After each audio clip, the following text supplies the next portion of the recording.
Hey guys, I'm Screen Direct, and I'm here with my nerd brother from another mother, C-Dub.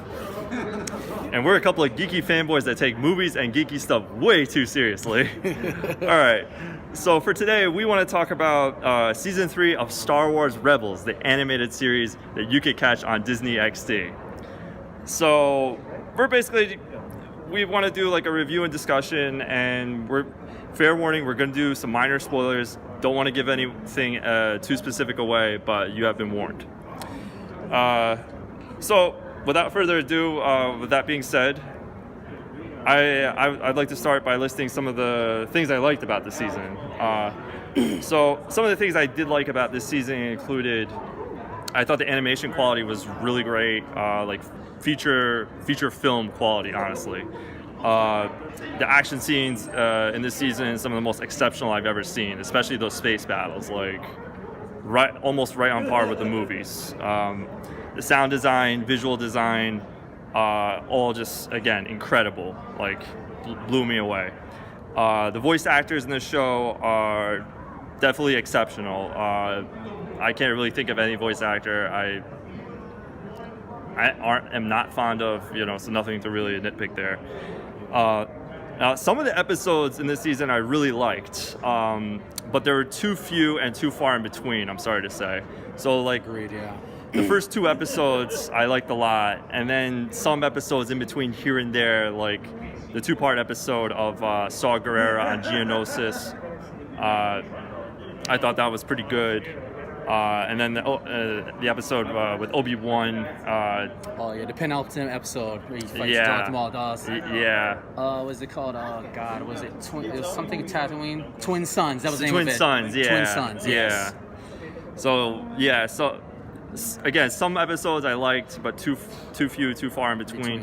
What were some of the things that you liked about it? I liked the episode that involved Bendu, the two-parter with Bendu. That was really good. For those of you that don't know, Bendu was originally the full name for the term Jedi. They were originally called Jedi Bendu in the original Lucas draft Star Wars, which was adapted by Dark Horse Comics right before the whole Disney buyout of Lucasfilm. So if you can find it, it's available now in the Marvel Comics Star Wars Legends Infinities trade paperback. It's in there along with the What If Elseworlds storyline takes of A New Hope, Empire Strikes Back, Return of the Jedi. So it's like a Elseworlds take of Star Wars, but it's like that storyline. They combined the prequels and the original trilogy as one movie. It was supposed to be like a one-shot deal back in the day.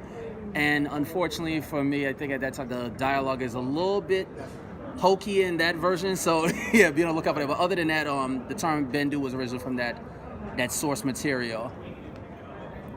Yeah, so now I want to get into some of the cons of this season, unfortunately, but there are some cons, and this is a review. So, overall, I thought a lot of the directing choices in Season 3 were inconsistent in flow, in terms of flow of direction and tone. It's kind of what bogged down the season from being something truly great.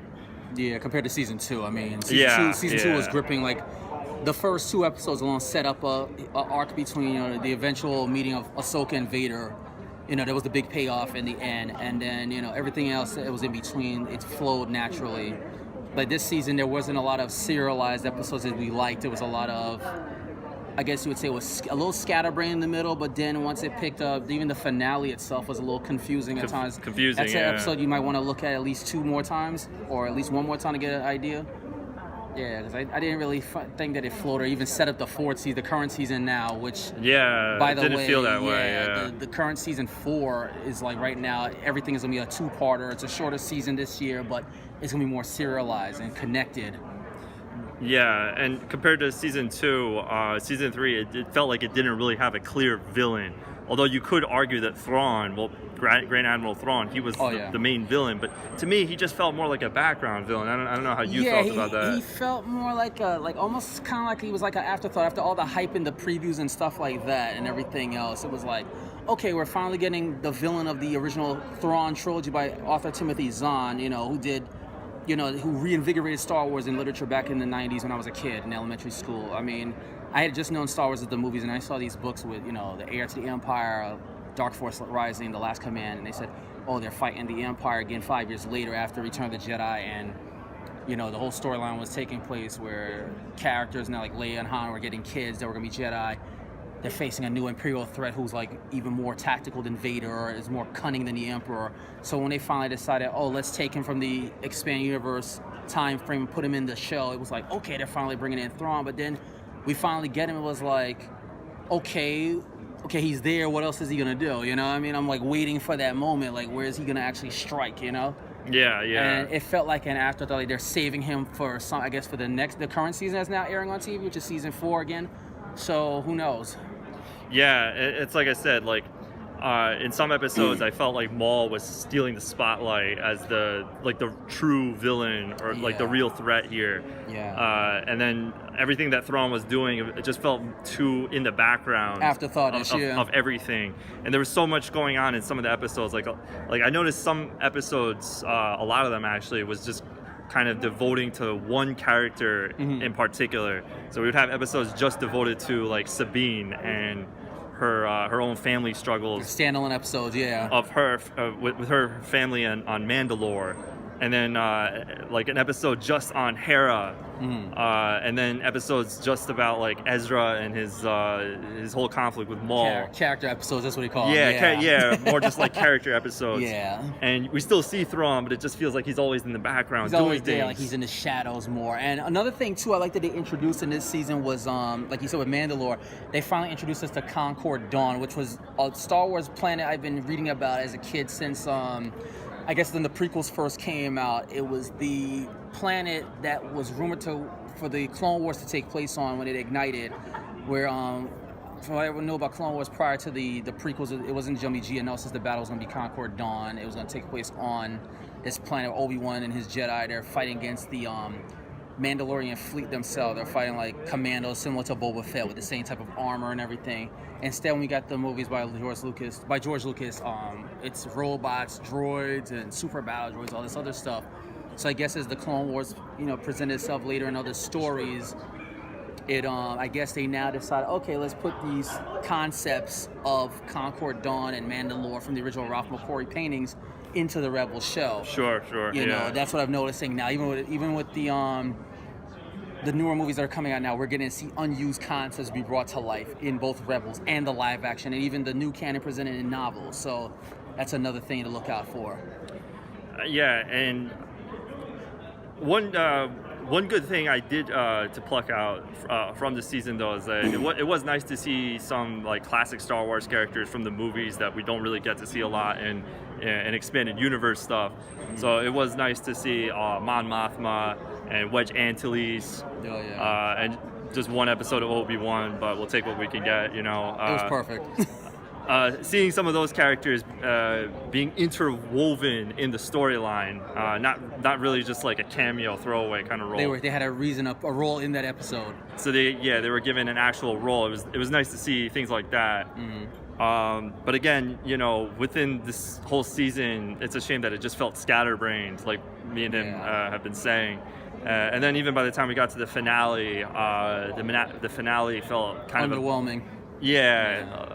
Messy in terms of like direction, and underwhelming compared to season 2. The season 2 finale was just so much more riveting. It's like the writers knew exactly what they were doing with season 2. By season 3, it's almost like when you're in the junior year of a show, following the freshman year, the sophomore year, you get to the third season, it's like, okay, the writing is like all over the place now. It's like it's not a lot of compelling story arcs. It's mostly like a lot of writing that's bringing it down somewhat, and then they try to pick it up, and then now kind of felt like at the end of it overall it was like, okay, I wouldn't say it was mediocre, but it just wasn't as good as even the first season. Yeah, even compared to the first season. Yeah. I mean, it was a struggle because it was the first new Star Wars cartoon since Clone Wars went off the air, mind you.